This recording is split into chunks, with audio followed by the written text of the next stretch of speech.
सब लोग व्यवस्थित बैठ गए, सबको जगह मिल गई। प्रारंभ करें। बोले महावीर भगवान की जय। प्रियवंतु, जब राजा सैनिक मुनिराज के चरणों में पहुंचा और वह मुनिराज के चरणों में अपने पूर्व भाव को सुनने के लिए उसने मुनिराज से निवेदन किया है कि जिस प्रकार से जिस ज्ञान के बल पर आपने मेरे मन की बात को जाना है, तो मेरे ऊपर उपकार कर यह और बता दीजिए कि मेरा पूर्व भाव क्या है।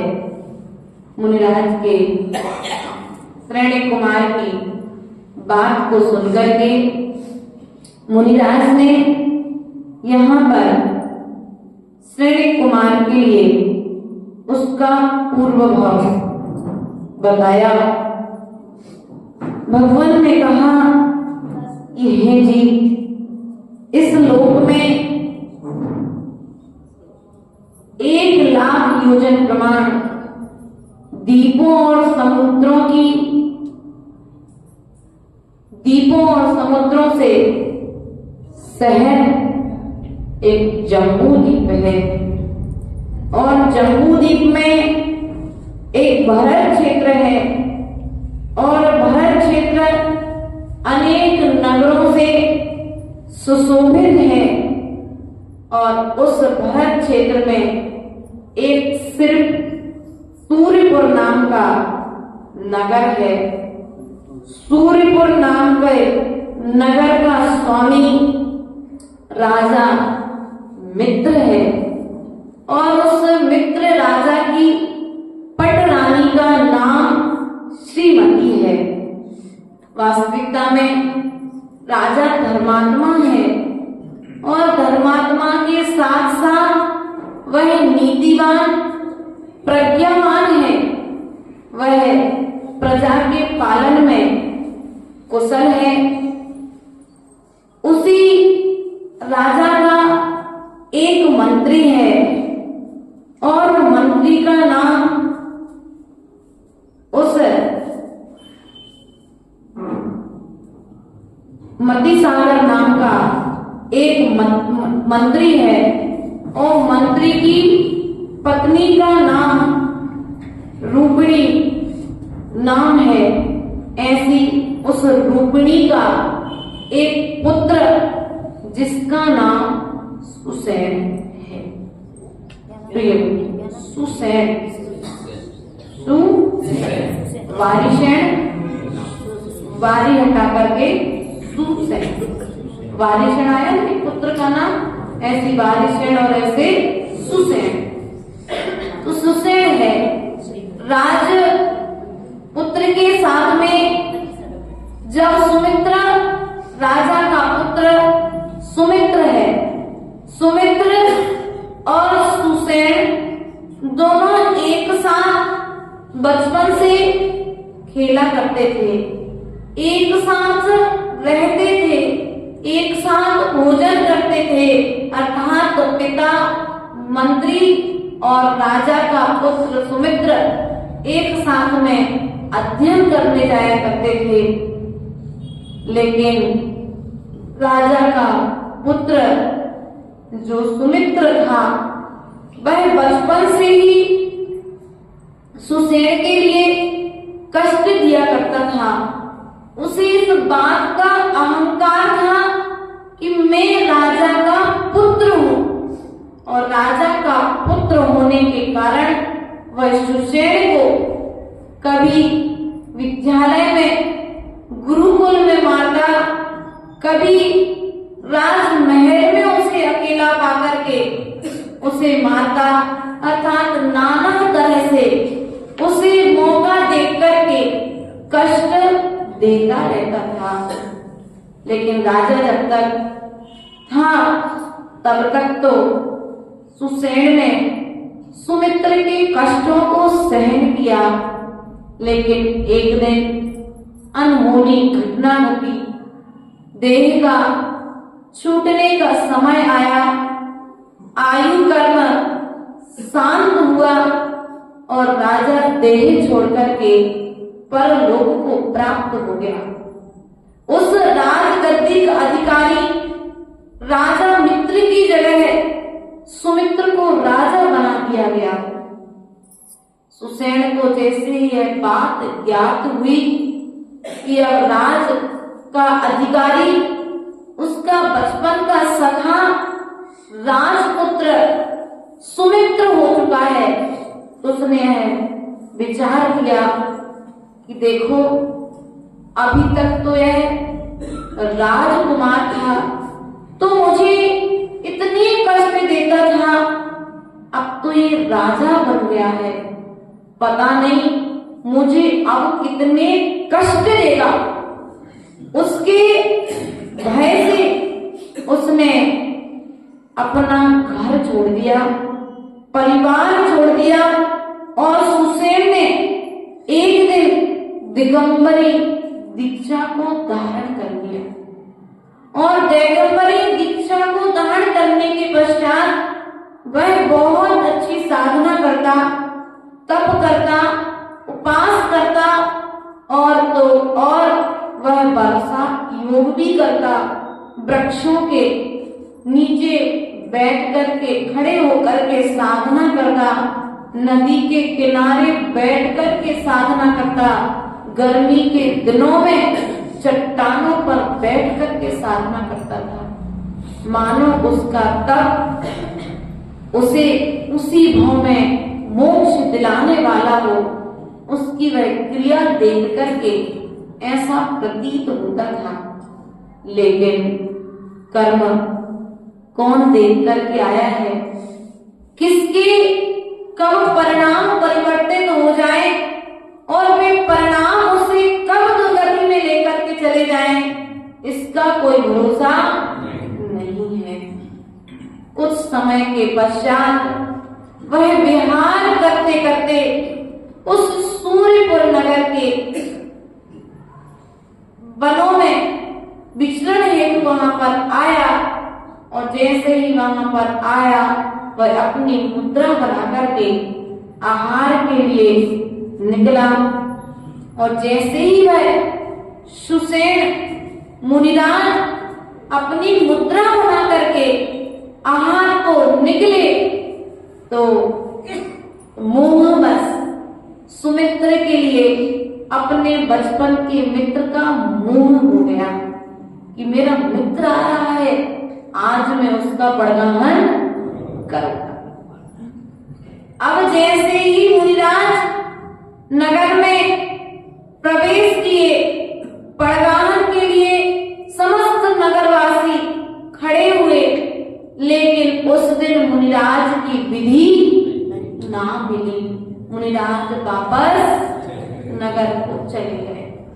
सुमित्र को ऐसा लगा कि देखो मेरा मित्र इतने वर्षों के बाद नगर में आया और आज उसका आहार ना हो सका। उसे डर लगने लगा कि कहीं मुनिराज किसी दूसरे श्रावक के घर ना चले जाएं, मुझे ही मुनिराज का आहार कराना है।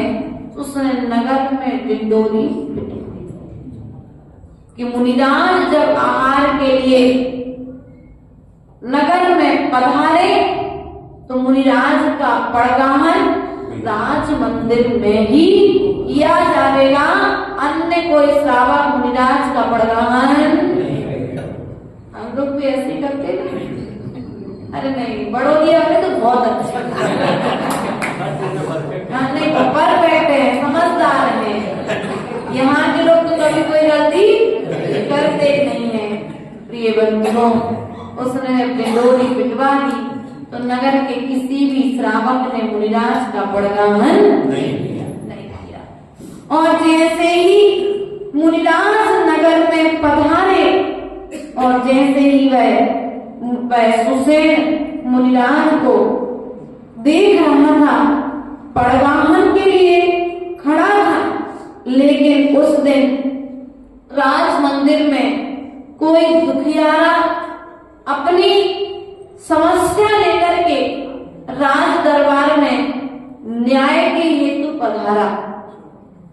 राजा उस समस्या को हल करने के लिए वह मुनिराज को देख नहीं पाया और उस समस्या को जरूरी समझ करके वह राजसभा में चला गया।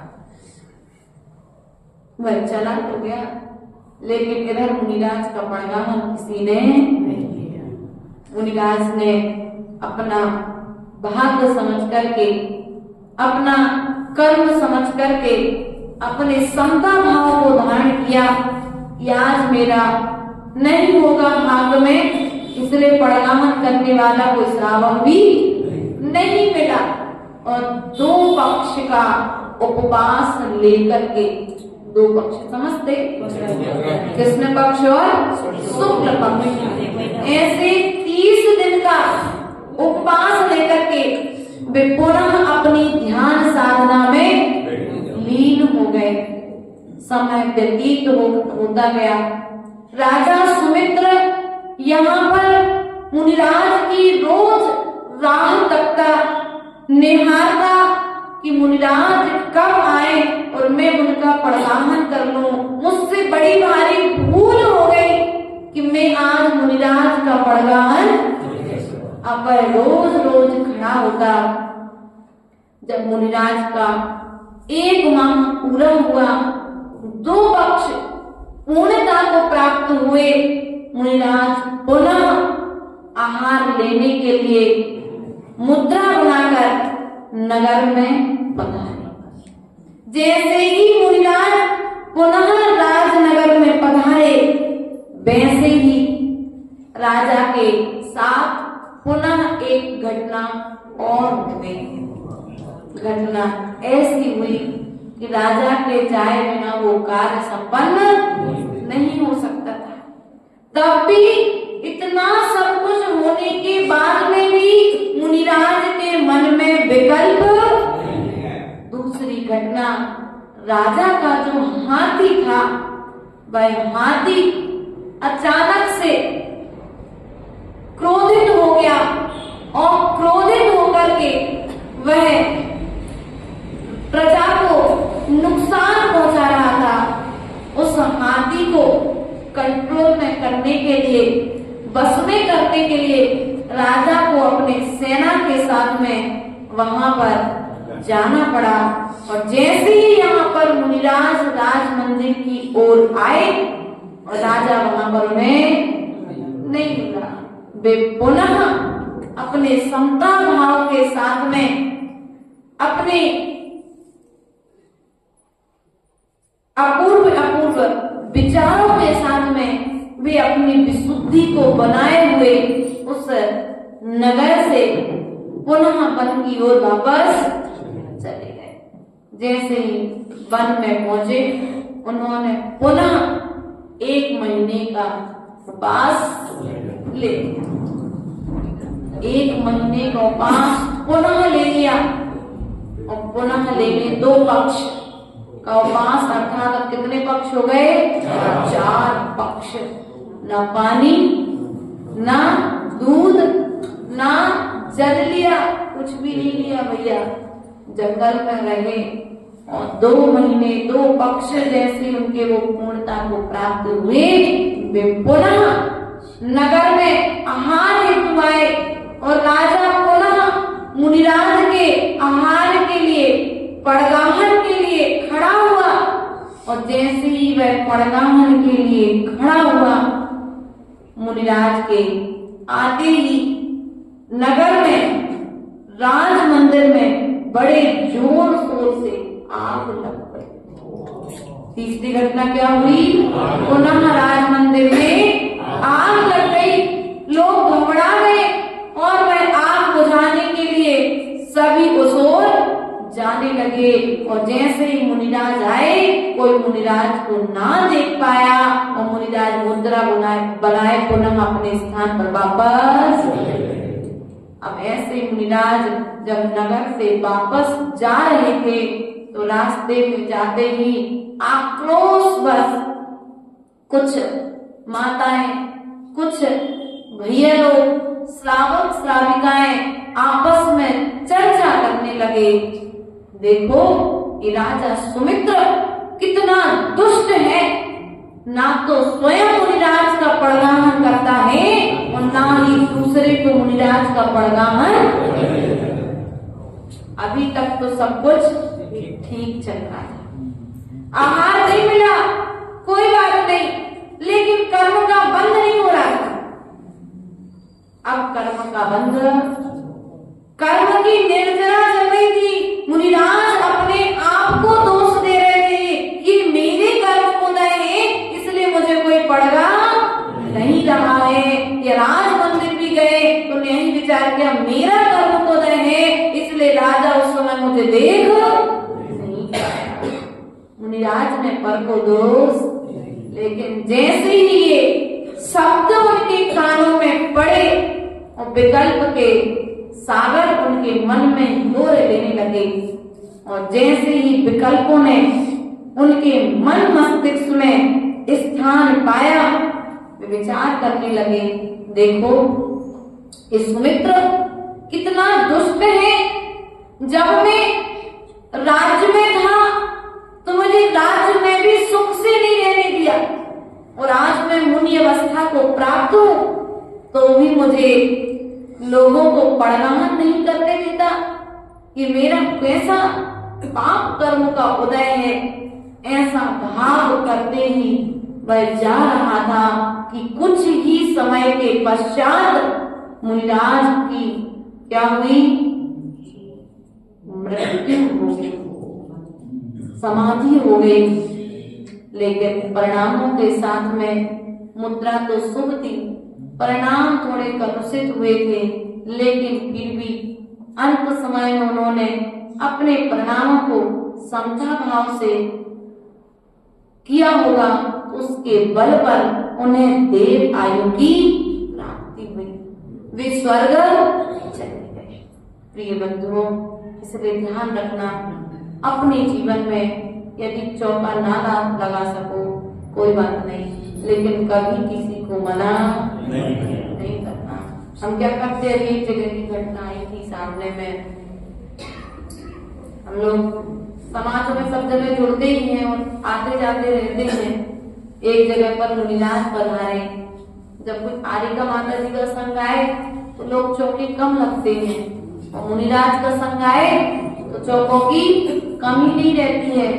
ऐसे ही जो श्रावक हमेशा चौका लगाता था, चाहे आरिका आए, चाहे मुनिराज आए, चाहे क्षुल्लक आए, चाहे क्षुल्लिक आए, हमारा चौका तो 12 महीने समाज में जो भी आए भैया हम पड़गाम के लिए बता देना, हम तत्काल पड़गाम करने मंदिर के दरवाजे पर आ जाएंगे। उस श्रावक को जैसे ये जानकारी मिली कि मुनिराज आए हैं, तो पड़गाम के लिए जाने के लिए आतुर हुआ, तो समाज के कुछ वरिष्ठ लोगों ने कह दिया, जो तुम्हारे 12 महीने की व्यवस्था बना रहा है और आप मुनिराज नगर में आए और बहुत सारे चौका और हमारे बहुत अच्छे घनिष्ठ महाराज हैं, तो समाज के लोगों ने उस व्यक्ति से कह दिया, अगर तुम पड़गाम को खड़े हुए तो तुम्हें समाज से बंद कसाई की तीव्रता देखो, हम तुम्हें समाज से अलग कर देंगे। ऐसी ऐसी भी लोग धमकियां दे देते हैं। इसलिए प्रिय बंधुओं, साधु तो साधु होता है, हमारा मित्र हो या हमारा रिश्तेदार हो, हमारी समाज का हो या हमारे कुल का हो, हमारा बेटा हो या हमारी बेटी हो। आचार्य भगवान कहते हैं, जिस दिन साधु ने पिछी कमंडल ले लिया, उस दिन साधु की कोई जाति, उसका कोई कुल, उसका कोई परिवार, उसकी कोई समाज, उसका कोई एक स्थान, अर्थात जिस दिन उसने पिछी कमंडल धारी हो गया, उस दिन से वह महावीर के कुल का हो जाएगा। इसलिए तुम लोग साधुओं को देख करके ये नहीं सोचना हमारे हुमन समाज के साधु आए हैं, समूह ने चौका लगाएंगे, हमारे बागड़ के साधु आए हैं, समूह ने चौका लगाएंगे। ऐसा विचार करके यदि चौका लगाओगे ना तो कर्म की निर्जला नहीं कर पाओगे। ध्यान रखना, जो कार्य सुमित्र ने किया था वो कार्य हमको करना। करोगे क्या? यदि करते हो तो त्याग कर देना, और नहीं करते हो तो अपने आप को सौभाग्यशाली मानना कि मैंने आज तक ऐसा कार्य नहीं किया है। पिछी कमंडल देखना और साधु के त्याग तप को देख करके उनकी विनय वैयावृत्ति करना ही तुम्हारे कर्म की निर्जरा का श्रेष्ठ साधन बनेगा।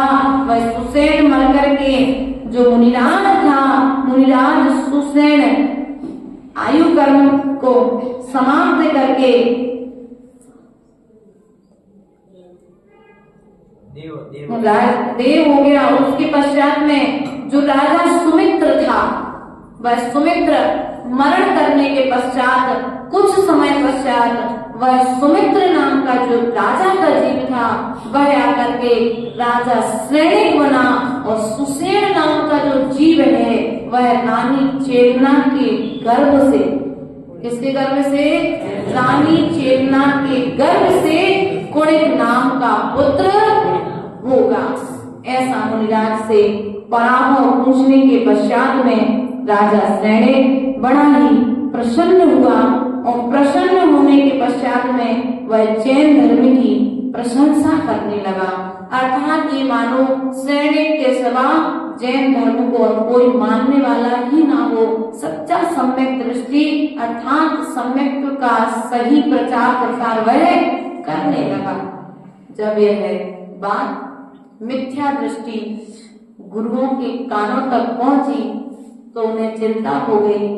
अभी तक तो रानी चेतना जिन मत को मानती थी, अब तो श्रेणिक कुमार भी, अब क्या होगा हमारे धर्म का? वह पुनः भागते भागते राजा श्रेणिक के चरणों में पहुंचे और राजा श्रेणिक को मनाने लगे, बहलाने लगे, नाना तरीके से उसे समझाने के पश्चात में राजा सैनिक उनकी बातों में आ गया। यहाँ पर क्या है, पानी के अभाव में जैसे अभिनव वृक्ष कोमला जाता है, वैसे ही राजा श्रेणिक अभी जैसे तैसे तो सम्यक के बीज थोड़े से अंकुरित हुए थे, लेकिन मिथ्यावादी गुरुओं का उपदेश मिला, वे पौधा फिरते अब उसके मन में विकल्प आया कि मैं दिगंबर गुरुओं की परीक्षा लूंगा। यहाँ पर पहले तो जैन धर्म की महिमा गा रहा था, और जैसे ही मिथ्या गुरुओं का सहयोग मिला और सम्यक भी मिथ्या में परिवर्तित होने में समय, हमारे भी परिणाम ऐसे ही परिवर्तित। एक समय तो लगेगा बस जैन धर्म में ही सब कुछ है, लेकिन जैसे ही दरवाजे से बाहर निकले, अरे मुझे सब ठीक है, हम जहाँ है वहीं पर। ऐसा लगता है ना कभी कभी साधुओं का, अच्छा बड़ा साधु देखेंगे, प्रचार प्रसार देखेंगे, उनकी महिमा देखेंगे तो लगे यार यही सब कुछ, कैसे समाज आगे पीछे भागती है, यही दुनिया है।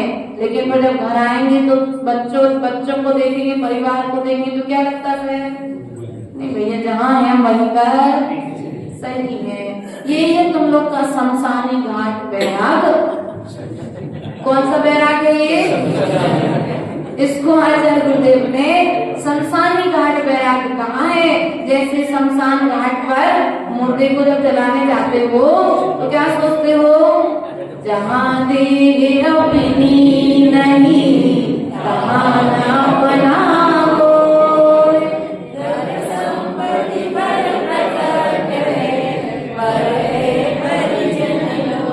लेकिन जैसे ही वो घाट से अपने घर आए तो सब कुछ वही लगता है। शमशान घाट पर जब तक रहते हो, उस मृतक शरीर को देखते हो, तब तक वैराग उत्पन्न होता है, और जैसे ही वह मुर्दा जला और तुमने पीठ पलटी, तत्काल सब कुछ नहीं भैया। उस समय तो ऐसा लगता है हमारे जीवन में भी ऐसा दिन, जिस पुत्र को हमने जन्म दिया वो पुत्र हमें आग लगाएगा।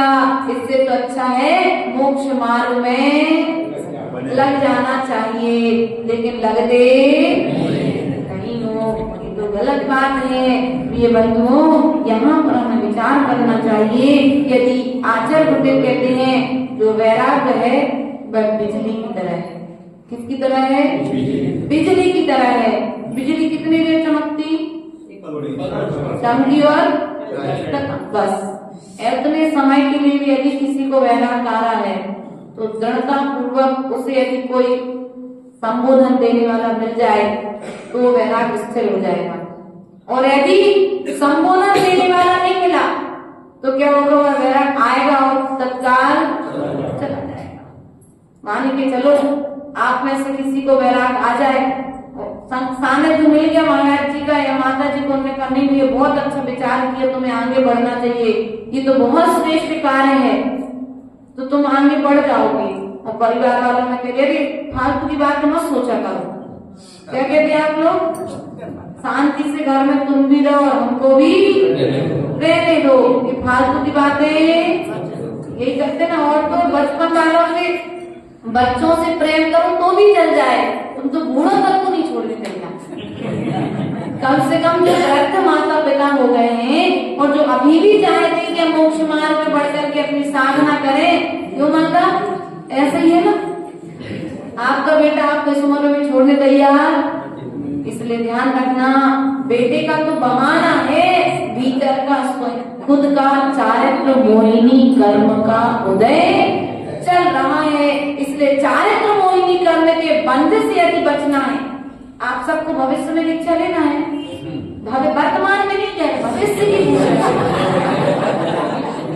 सब डर मत जाओ, भविष्य की पूछ रहे, और भविष्य कब आएगा इसका कोई भरोसा। इसलिए तो भविष्य की कह रहे आपसे कि भविष्य में सबको दीक्षा लेना है। तो एक काम करना, आज अपन नए मंदिर में बैठे हैं ना, एक नियम ले लेना भगवान प्रभु के चरणों में कि भगवान हम कभी भी किसी को दीक्षा लेने से रोकेंगे नहीं। क्या?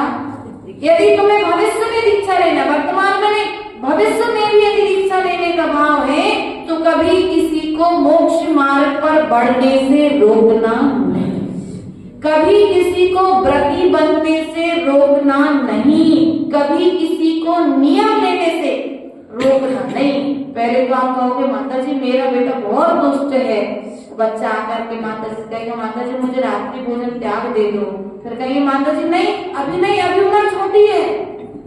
क्या किया? और बच्चा सुधरने जा रहा है, फिर आपका मोह उदय में आकर को उसे व्रत नियम लेने से, इसलिए ऐसा भी काम नहीं करना चाहिए। यहाँ पर राजा को वैराग्य तो आया अर्थात सम्यक्त तो हुआ, लेकिन वह सम्यक्त भी क्या हुआ? तत्काल मिथ्या गुरु के उपदेश से वापस चला गया और उसके मन में ऐसा विचार आया कि अब मैं दिगंबर गुरुओं की परीक्षा लूंगा। रानी चेलना ने, उसने रानी चेलना से जाकर के कहा कि अपने नगर में यदि कोई दिगंबर मुनिराज आए तो मैं उन्हें आहार देना चाहता हूँ। क्या कहा उसने? अपने नगर में यदि कोई दिगंबर मुनिराज आए तो मैं उन्हें आहार देना चाहता हूँ। रानी चेलना सम्यक दृष्टि थी, तो समझ गए कि राजा श्रेणिक बात यदि कह रहा है तो मतलब दाल में कुछ, यदि ऐसे घर में कभी कोई बहुत क्रोध में बोलता हो, अचानक से कोई प्यार से बोलने लगे तो समझ लो मतलब कुछ चाहिए, उसका कोई स्वारा उसे सिद्ध मन से करना है। तुम लोग ज्यादा अनुभवी हो, हम तो सबसे प्यार से बोलते, सब हमसे प्यार से बोलते हैं, लेकिन हमारे पास आने से किसी का कोई साधना सिद्ध होने वाली, कोई सोने का हार मिलने वाला नहीं है। बच्चों को मोबाइल चाहिए तो माता पिता को पहले विनय से सिद्ध करेंगे। क्या सिद्ध तो करना है, मना लिया उनको, मनाने के पश्चात पर अपनी बात धीरे से, पापा ने कितना अच्छा बेटा है, और जैसे पापा जी के मन में थोड़ा सा अच्छा भाव आया तत्काल बेटे ने अपनी भावना रख ली। रानी चेलना समझ गई सैनिक के मन में यदि आहार देने का भाव आया है मतलब वो कुछ ना कुछ भीतर में विचार कर रहा है। रानी चेलना सावधान हो गई।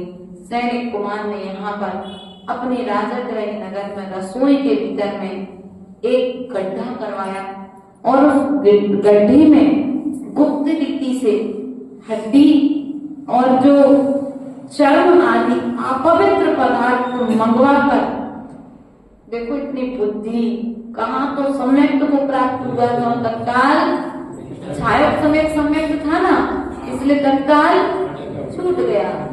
छूटा तो तत्काल उसने वो हड्डी और चर्म आदि मंगवाया और एक गड्ढे में भरवा कर गड्ढे को वापस जगह पे पैक करवा दिया। अब रानी चेलना यहाँ पर भाग्यवश नगर में मुनिराजों का आगमन हुआ और जैसे ही नगर में मुनिराजों का आगमन हुआ तो रानी चेलना ने राजा श्रेणिक के साथ जब मुनिराज का परिणाम करने के लिए खड़ी हुई तो वह कहती मुनिराज से, हे तीन मुक्ति के धारक मुनिराज, राज मंदिर में आहार हेतु तिष्ठिए अर्थात आइए बुलाया, लेकिन मुनिराज क्या बोला था उसने? तीन मुक्ति के धारी मुनिराज आप राज मंदिर में आहार हेतु तिष्ठे अर्थात आए, लेकिन मुनिराज नहीं आए। दूसरे मुनिराज फिर निकले और जैसे ही दूसरे मुनिराज निकले रानी चेलना ने वही शब्द पुनः दोहराए, तीन मुक्ति के धारी मुनिराज आप राज मंदिर में आहार हेतु पधारे आए, लेकिन दो मुनिराज निकल गए, वे आहार हेतु नहीं आए। अब तीसरे मुनिराज पुनः प्रणाम के लिए मुद्रा बना करके जैसे ही आए, उनका नाम था गुण सागर मुनिराज। कौन से मुनिराज थे? जैसे ही गुण सागर मुनिराज आए और रानी चेलना ने उन मुनिराज का परिवाहन किया और के परिवाहन के समय ही मुनिराज ने अपने अवधि ज्ञान के बल पर राजा के अभिप्राय को, लेकिन तत्काल कुछ कहते नहीं, पड़क गए। परकम्मा जी शासन ग्रहण कराया, प्रक्षालन पूजन आदि किया और जैसे ही मुनिराज फिर वापस, जैसे उसने नमस्कार किया, भोजनशाला में आहार हेतु लेकर के गए और जैसे ही उसने आहार हेतु निवेदन किया, मुनिराज तत्काल वापस। अब वह राजा सैनिक के मन में विकल्प आया कि मुनिराज वापस क्यों चले गए। अब वापस मुनिराज राजा गढ़ी नगरी से क्यों गए हैं, इस बात को हम कल पुनः इसी समय पर देखेंगे। बोले परम पूज्य आचार्य गुरुवर विभव सागर जी महाराज की।